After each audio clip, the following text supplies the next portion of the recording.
Hi ಎಲ್ರಿಗೂ welcome back to my YouTube channel. ನಾನಿವತ್ತು ತುಂಬಾ ರುಚಿಯಾದಂತಹ ಕ್ರೀಮಿಶ್ ಆಗಿರುವಂತಹ ವೈಟ್ ಸಾಸ್ ಪಾಸ್ತಾ ಮಾಡ್ತಾಯಿದ್ದೀನಿ. ಇದನ್ನು ಮಕ್ಕಳಿಂದ ಹಿಡಿದು ದೊಡ್ಡವರವರೆಗೆ ತುಂಬಾ ಇಷ್ಟ ಆಗುತ್ತೆ. ಮಕ್ಕಳಿಗೆಲ್ಲ ಇವಾಗ ರಜಾ ಇರೋದ್ರಿಂದ ತಿನ್ನೋದಕ್ಕೆ ಏನಾದರೂ ಸ್ಪೆಷಲ್ ಮಾಡಿಕೊಡಿ ಅಂತ ಕೇಳ್ತಾನೆ ಇರ್ತಾರೆ. ಅದಕ್ಕಾಗಿ ಈ ಥರ ಒಮ್ಮೆ ಮಾಡಿಕೊಟ್ಟು ನೋಡಿ, ತುಂಬಾ ಇಷ್ಟಪಟ್ಟು ತಿಂತಾರೆ. ಹಾಗೆ ಯಾರು ನನ್ನ ಚಾನಲ್ಗೆ ಸಬ್ಸ್ಕ್ರೈಬ್ ಆಗಿಲ್ಲ, ಸಬ್ಸ್ಕ್ರೈಬ್ ಮಾಡಿಕೊಂಡು ವಿಡಿಯೋಸ್ನ ನೋಡಿ. ಹಾಗಿದ್ರೆ ಬನ್ನಿ ಈ ಒಂದು ವೈಟ್ ಸಾಸ್ ಪಾಸ್ತಾ ಹೇಗೆ ಮಾಡೋದು ಅಂತ ನೋಡೋಣ.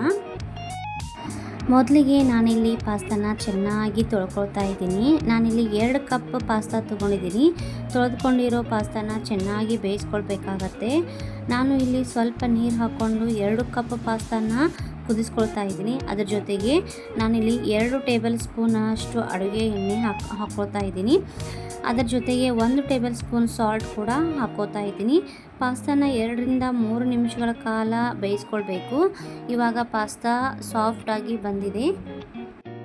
ಇವಾಗ ಇದನ್ನು ನಾವು ಸೋಸ್ಕೊಳ್ಬೇಕಾಗುತ್ತೆ. ನೀರು ಮತ್ತು ಪಾಸ್ತಾನ ಬೇರ್ಪಡಿಸ್ಕೊಳ್ಬೇಕು. ಇವಾಗ ಒಂದು ಬಾಣಲೆಗೆ ಸ್ವಲ್ಪ ಬೆಣ್ಣೆನ ಹಾಕ್ಕೊಳ್ತಾ ಇದ್ದೀನಿ. ಹಾಗೆ ನಾನಿಲ್ಲಿ ಸ್ವಲ್ಪ ತರಕಾರಿಗಳನ್ನ ಮತ್ತು ಮಶ್ರೂಮನ್ನು ತಗೊಂಡು ಈ ರೀತಿಯಾಗಿ ಕಟ್ ಮಾಡಿ ಇಟ್ಕೊಂಡಿದ್ದೆ. ಇವಾಗ ಇಷ್ಟನ್ನು ಎಣ್ಣೆಯಲ್ಲಿ ಚೆನ್ನಾಗಿ ಫ್ರೈ ಮಾಡ್ಕೊಳ್ತಾ ಇದ್ದೀನಿ. ಇವೆಲ್ಲ ಚೆನ್ನಾಗಿ ಸಾಫ್ಟಾಗಿ ಆಗಬೇಕು. ಇವಾಗ ಇದನ್ನು ನಾನು ಬೇರೆ ಪ್ಲೇಟಿಗೆ ಹಾಕ್ಕೊಂಡು ತಣ್ಣಗೆ ಆಗಲಿಕ್ಕೆ ಬಿಡ್ತಾ ಇದ್ದೀನಿ. ಇವಾಗ ಅದೇ ಬಾಣಲೆಗೆ ಸ್ವಲ್ಪ ಬಟರ್ ಹಾಕ್ಕೊಳ್ತಾ ಇದ್ದೀನಿ. ಬಟರ್ ಎಲ್ಲ ಕರಗಿದ ಮೇಲೆ ನಾನಿಲ್ಲಿ 1 ಟೇಬಲ್ ಸ್ಪೂನಷ್ಟು ಮೈದಾ ಹಿಟ್ಟು ಹಾಕ್ಕೊಳ್ತಾ ಇದ್ದೀನಿ. ಮೈದಾ ಹಿಟ್ಟು ಮತ್ತು ಬಟರ್ ಚೆನ್ನಾಗಿ ಮಿಕ್ಸ್ ಆಗಬೇಕು. ಇವೆರಡು ಮಿಕ್ಸ್ ಆದಮೇಲೆ ನಾನಿಲ್ಲಿ 1 ಕಪ್ಪು ಹಾಲು ಹಾಕ್ಕೊಳ್ತಾ ಇದ್ದೀನಿ. ಹಾಲು ಹಾಕ್ಕೊಂಡ್ಮೇಲೆ ಸ್ವಲ್ಪ ಹಾಲು ಮತ್ತು ಮೈದಾ ಹಿಟ್ಟು ಚೆನ್ನಾಗಿ ಮಿಕ್ಸ್ ಆಗಬೇಕು. ಚೆನ್ನಾಗಿ ಮಿಕ್ಸ್ ಆಗೋವರೆಗೂ ನಾವು ಬೇಯಿಸ್ಕೊಳ್ಬೇಕು. ಸ್ಟವ್ ಮಾತ್ರ ಲೋ ಫ್ಲೇಮಲ್ಲೇ ಇರಬೇಕು. ಹಾಲು ಮತ್ತು ಮೈದಾ ಹಿಟ್ಟು ದಪ್ಪಗೆ ಆದಮೇಲೆ 2 ಚೀಸ್ ಸ್ಲೈಸ್ನ ಹಾಕ್ತಾ ಇದ್ದೀನಿ. ಫ್ರೆಂಡ್ಸ್, ಈ ರೀತಿಯಾಗಿ ಚೀಸ್ ಹಾಕಿ ಮಾಡೋದ್ರಿಂದ ಪಾಸ್ತಾ ತುಂಬಾ ರುಚಿಯಾಗುತ್ತೆ. ಹಾಗೆ ಕ್ರೀಮಿಶ್ ಆಗಿ ಕೂಡ ಬರುತ್ತೆ. ನೀವು ನೋಡ್ಬೋದು, ಇಲ್ಲಿ ನಾವು 2 ಚೀಸ್ನ ಹಾಕಿದ ಮೇಲೆ ನೀಟಾಗಿ ಈ ಥರ ನಾವು ಬೇಯಿಸ್ಕೊಳ್ಬೇಕಾಗತ್ತೆ. ಇವು ಎಲ್ಲವೂ ಕೂಡ ಚೆನ್ನಾಗಿ ಮಿಕ್ಸ್ ಆಗೋವರೆಗೂ ನಾವು ಬೇಯಿಸ್ಕೊಳ್ಬೇಕಾಗುತ್ತೆ.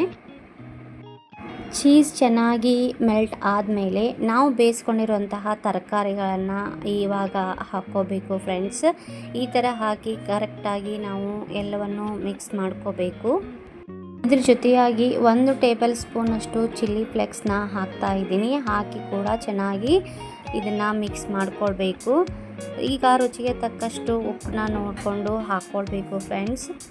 ಫ್ರೆಂಡ್ಸ್, ಇವಾಗ ನೀವು ನೋಡ್ಬೋದು ಯಾವ ರೀತಿಯಾಗಿ ಕ್ರೀಮಿಶ್ ಆಗಿ ಈ ಥರ ಬಂದಿದೆ ಅಂತ.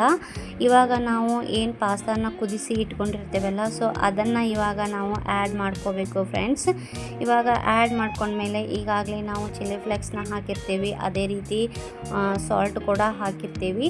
ಇವಾಗ ನಾವು ಈ ಥರ ಪಾಸ್ತಾನ ಹಾಕಿ ಚೆನ್ನಾಗಿ ಒಂದು ಸಾರಿ ಮಿಕ್ಸ್ ಮಾಡಿಕೊಂಡು 1 2 ರಿಂದ 3 ನಿಮಿಷಗಳ ಕಾಲ ಬೇಯಿಸ್ಕೊಂಡ್ರೆ ನಮ್ಮ ರುಚಿಯಾದಂತಹ ಪಾಸ್ತಾ ರೆಡಿಯಾಗುತ್ತೆ. ಫ್ರೆಂಡ್ಸ್, ಇವಾಗ ನೀವು ನೋಡ್ಬೋದು ವೈಟ್ ಸಾಸ್ ಪಾಸ್ತಾ ತುಂಬಾ ಚೆನ್ನಾಗಿ ಕ್ರೀಮಿಶ್ ಆಗಿ ಬಂದಿದೆ. ಇದನ್ನು ಮಕ್ಕಳಿಂದ ಹಿಡಿದು ದೊಡ್ಡವರವ್ರಿಗೂ ತುಂಬಾ ಇಷ್ಟಪಡ್ತಾರೆ. ಮಕ್ಕಳಿಗಂತೂ ತುಂಬಾ ಇಷ್ಟ ಆಗುತ್ತೆ.